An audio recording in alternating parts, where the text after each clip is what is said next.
Welcome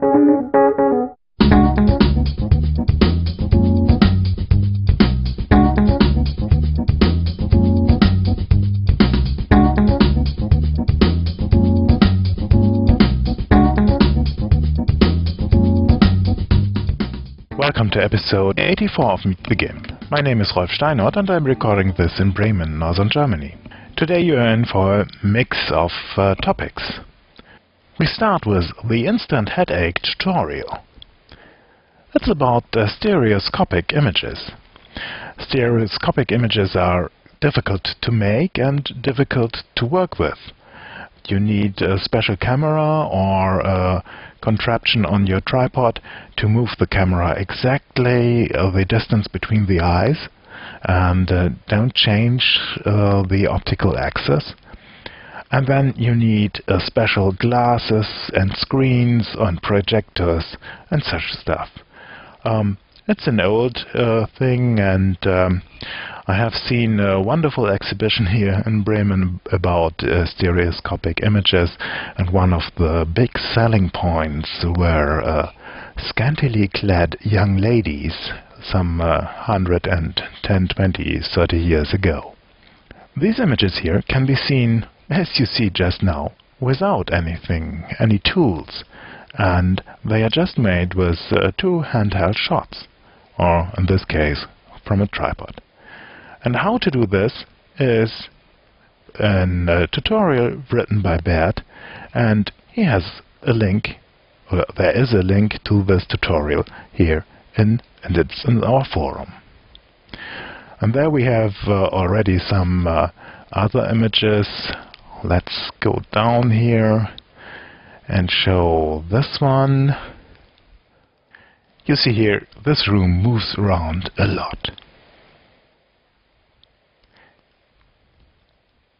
Now I have a follow-up to episode 83, Getting Grain In. And I made there a black and white image, a monochrome image, and added some artificial or real film grain. There's also in the forum a thread where we start to collect different grains for different purposes. Perhaps you'll have a look. But I got one interesting comment here from Patterson, and he says that he has made an image with a jiggle function, and this jiggle function is called C2G. Let's have a look at his image. In this small version you see a dramatic image, and well, here is a bit of grain, but otherwise it's well, very dramatic but quite clean. In the original size we see a lot of grain and really well made black and white conversion. So we have to look into this C2G function of jiggle. Here's the image of the last show in color and scaled down. And now I want to try this C2G function. First I double this layer so we can go back to the background, and let's label this here C2G. And now I can go to Tools, Jiggle Operation. And here we have a list of operations, and I select C2G. You see here, jiggle operates in chunks on the image. Let me pull this a bit over so that we can see what's happening there. And I think I'll zoom into the image to get to see the effect of graininess, and so we don't need to see the whole image. I made the mistake in the first recording that I pulled this slider up to the right side.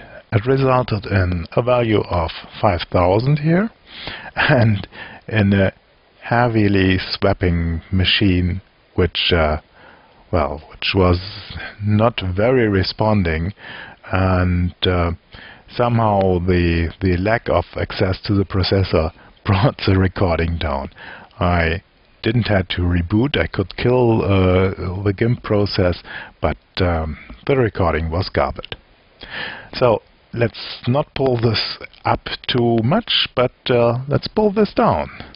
If I go here to 0 or to 2, that's 2 is the lowest value, you get this here. And I think this is quite nice. Now we can decrease this value, and here we have the original image, and increase this, can play a little around, and if I pull this up, it takes longer for processing. So this was, you see here, it's processing, let's say again 3 here. Increasing the radius gets another kind of results. You go into an area which looks a bit in part like solarization or Sabatier effect or something like that. It's quite fascinating. I haven't found any documentation for these values here. Perhaps I have to download the source and look into the source.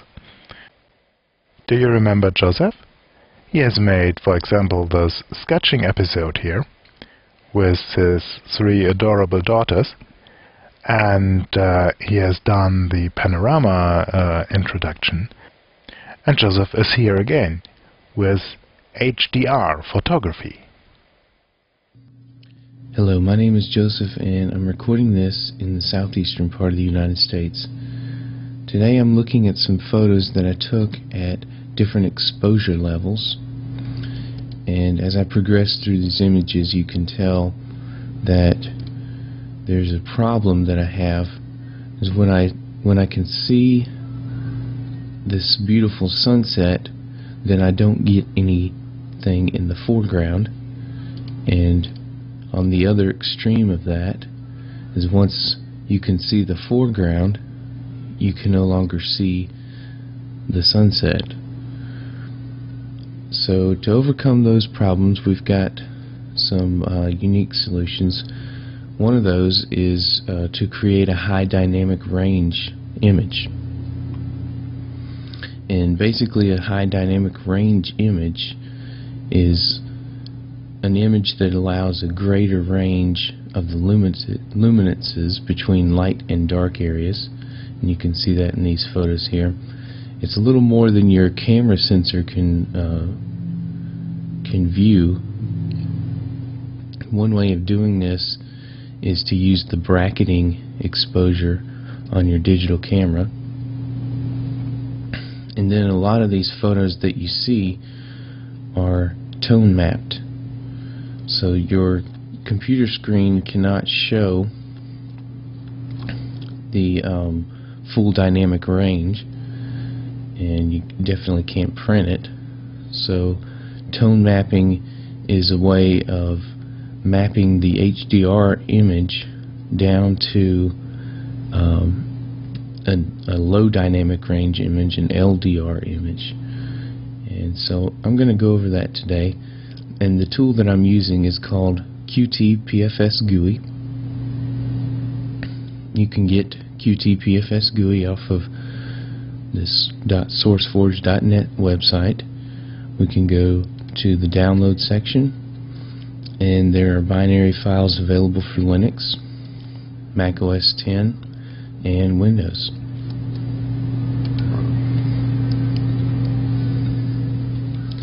So let's look at QT-PFS GUI. To begin with, I'm going to create a new HDR image, and it has a very handy wizard that walks you through the stages. So I'm going to load the images, and I could very easily load each image, but to speed things up, I'm going to load the brightest and darkest image only.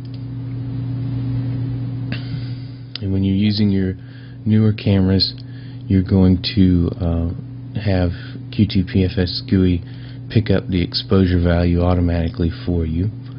You can adjust this by hand, and as you can see with these images, I wasn't using a tripod, so I'm also going to have to do an auto alignment using Huygens Align Image Stack. So I'm going to click next, and that's going to take a little while. Since it's only 2 images, it won't take a whole lot.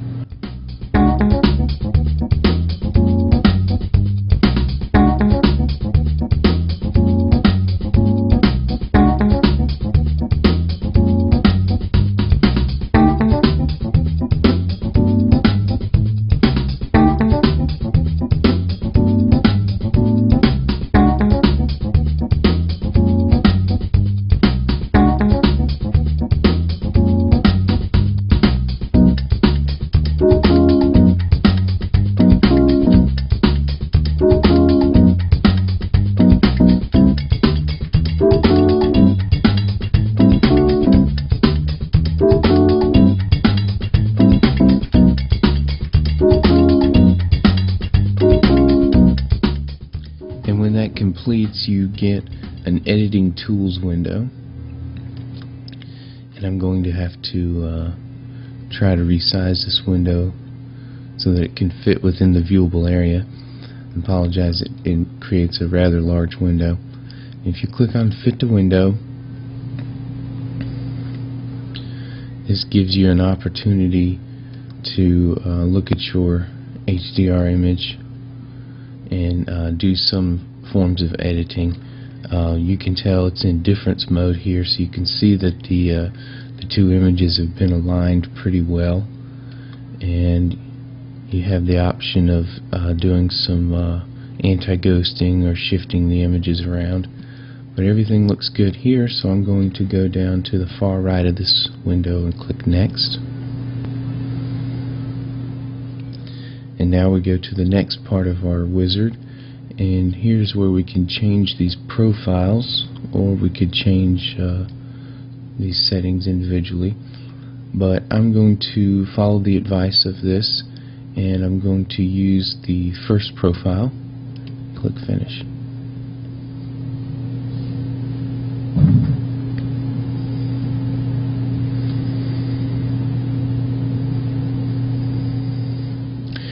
And when that is complete, we should have our HDR image. I'll go to View, Fit to Window. And the first thing I'm going to do is save that HDR image. So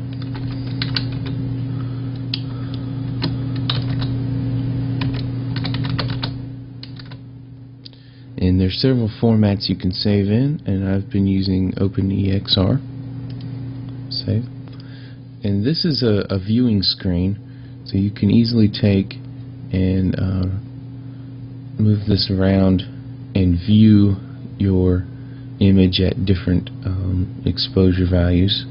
You can also change the type of mapping that's done on the screen.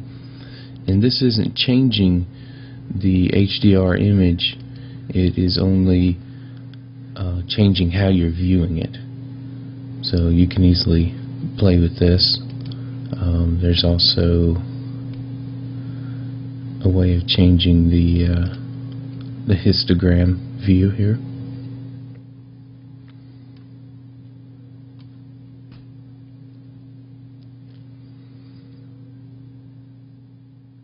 And now the next part that we want to do is we want to tone map this HDR. So we want to map it to a LDR image.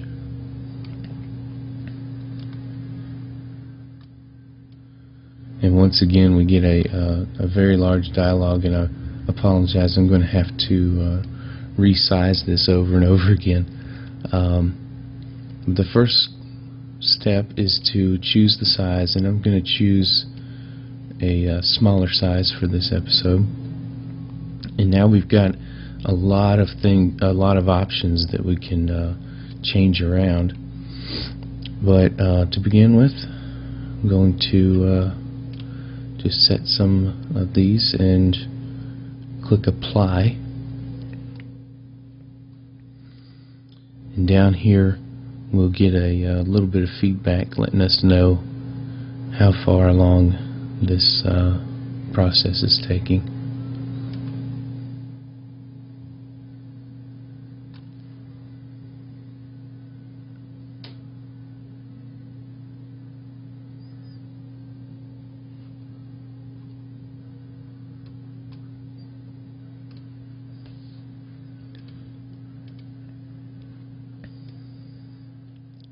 And now, as you can see, we've got some of the output here. There's an interesting effect that this algorithm creates. And the first thing we want to do is save that. And now we're saving to an LDR format, so normally JPEG. And the file name automatically has the settings that we had in that dialog. So let's look at another type of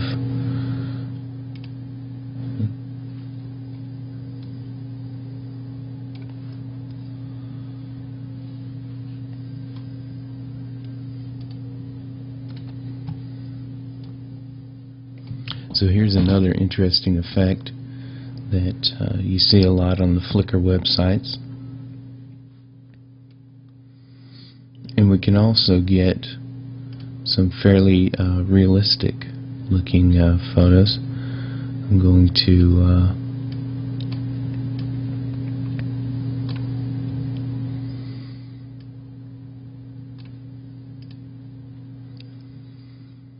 and as you can see, there's a lot of options we can play with here.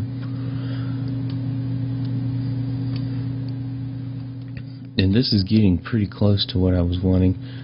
Probably wanted a little bit more of the sunset, but this is pretty good here. So at this point we just kind of play with these values a little bit.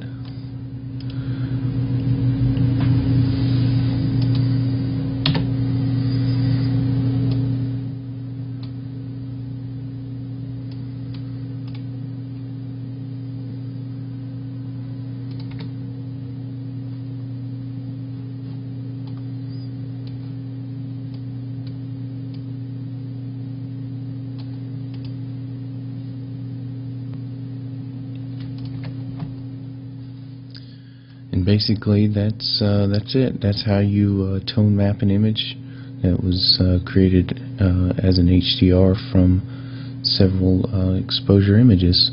I hope you have fun playing with this, and thank you for watching. After seeing this video by Joseph, I think it's much more easy than I thought. And so, thank you very much, Joseph. Joseph has sent me a link to an interesting site about the parameters for these lot of tone mapping operators, algorithms, and so on. It's in wiki.com, parameters for photographers, and I'll put a link to that into the show notes at meetthegimp.org. And here you see the different algorithms and the results. Well, let me just show you the results here. I should have started Opera. You see here different stuff coming out of the same image. And I think this was it for this week. And I say goodbye up to next week.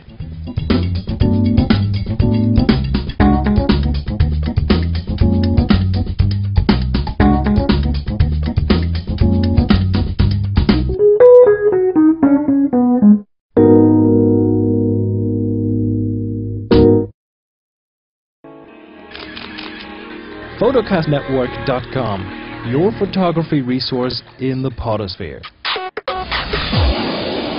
photocastnetwork.com